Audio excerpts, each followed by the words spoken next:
Har du en dårlig dag på jobben, så kan det være nok da. Ja.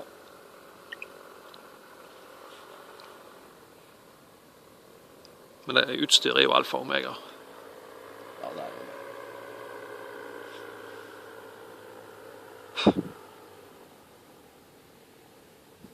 Ja, det var stilig. Jeg skal innrømme da at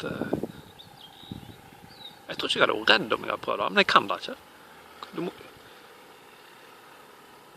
Jeg har aldri hatt noe sånn. Jeg har ikke så mye jeg er redd for. Hverken høyder eller snager eller edderkopper.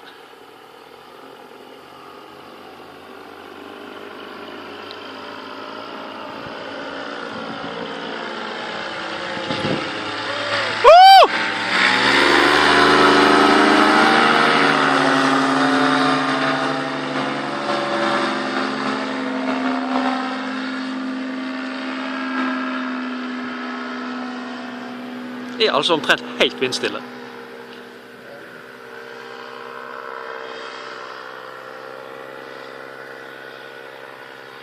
Det er jo stilig at du kan manøvrere såpass bra med en pose. Ja, det er sånn det.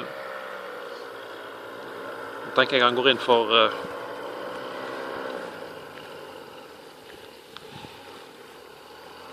Nå får jeg bjørk opp i skrevet.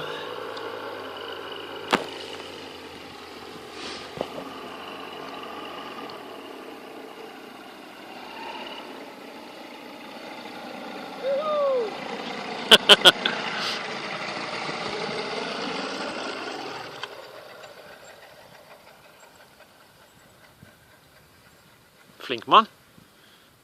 Ja, det er det da.